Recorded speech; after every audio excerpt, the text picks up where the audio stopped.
Assalamualaikum warahmatullahi wabarakatuh. Kami dari kelompok 6 ingin mempresentasikan hasil kerja kami. Pertama-tama kami perkenalkan dulu nama kelompok kami. Yang pertama, nama saya Muhammad Lutfi Faslullah dengan NIM 2552301 dan rekan saya. Saya Syahnadia Khairunisa dengan NIM 2555309. Perkenalkan, nama saya Wahyu Nurgolib Razak dengan NIM 255230057. Izinkan kami untuk mempresentasikan hasil kerja kami yang berjudul Pemanfaatan Stable Diffusion AI dalam Perkembangan Teknologi Kecerdasan Buatan. Apa itu Stable Diffusion? Stable Diffusion adalah AI generatif untuk membuat gambar. Yang kedua, mengubah teks atau prompt menjadi gambar visual. Yang ketiga, termasuk dalam teknologi text to image. Yang keempat, bersifat open source. Dalam tanda kutip, bebas digunakan dan dikembangkan. Slide selanjutnya, cara menggunakan Stable Diffusion. Yang pertama, pengguna memasukkan teks atau prompt. Yang kedua, AI memulai dari noise atau gambar acak. Yang ketiga, noise diperbaiki bertahap hingga membentuk gambar. Selanjutnya akan diproses, ini disebut diffusion. Slide selanjutnya. Mengapa Stable Diffusion populer? Yang pertama, bisa dijalankan di laptop sendiri atau secara offline. Yang kedua, hasil gambar berkualitas tinggi. Yang ketiga, bebas kustomisasi, model, style, dan resolusi. Yang keempat, didukung komunitas global yang besar. Selanjutnya, contoh penggunaan. Yang pertama, ilustrasi dan seni digital. Yang kedua, konsep ART game dan karakter.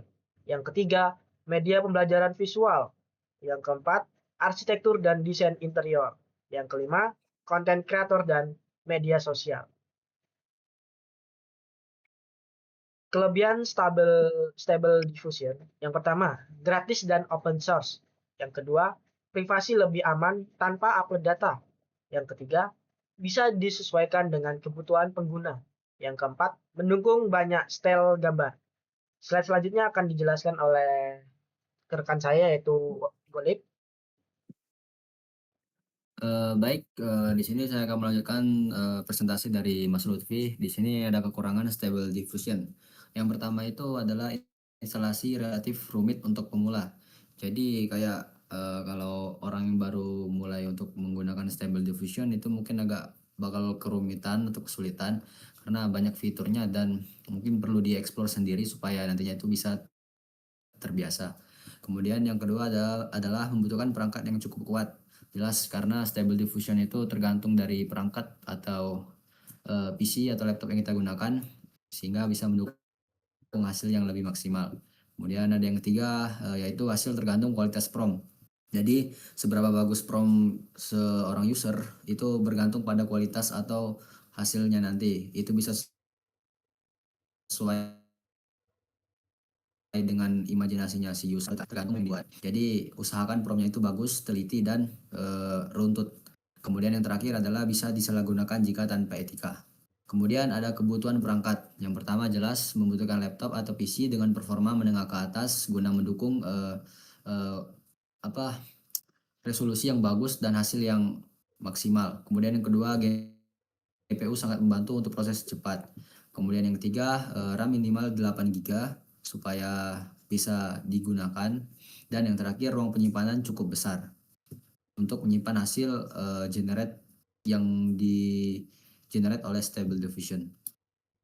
Kemudian adalah perkembangan Stable Diffusion. Jadi Stable Diffusion itu pertama kali rilis itu tahun 2023 dan pada awal rilisnya Stable Diffusion digunakan untuk menghasilkan gambar dari teks dengan kualitas yang sederhana.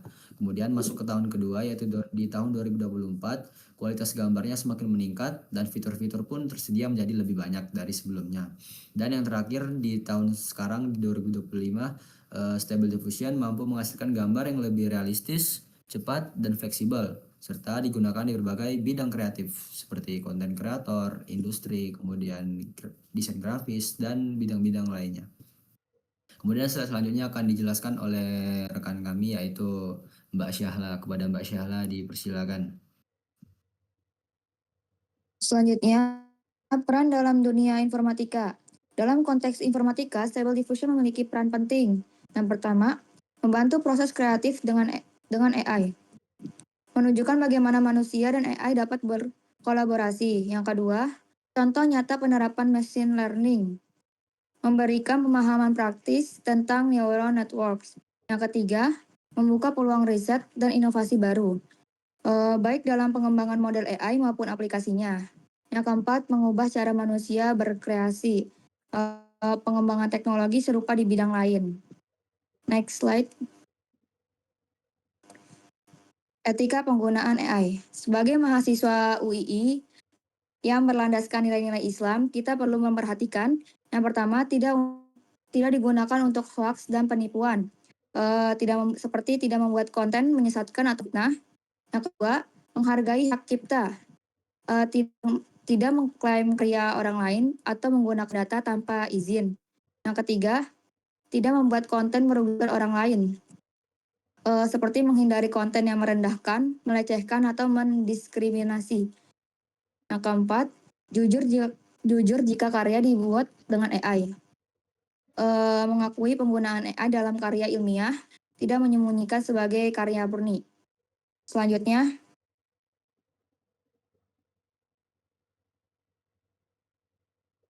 kesimpulan. Dari kesimpulan dari presentasi kami, Stable Diffusion adalah teknologi AI yang powerful dan mudah diakses, kreatif dan mengubah teks menjadi gambar berkualitas. Ketiga, bermanfaat di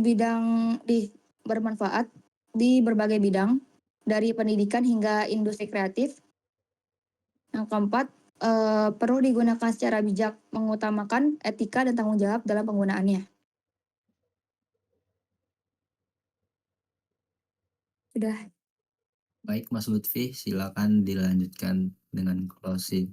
Jadi itu hasil presentasi dari kami. Sekian yang dapat kami sampaikan, kurang lebihnya kami mohon maaf. Terima kasih. Wassalamualaikum warahmatullahi wabarakatuh. Waalaikumsalam.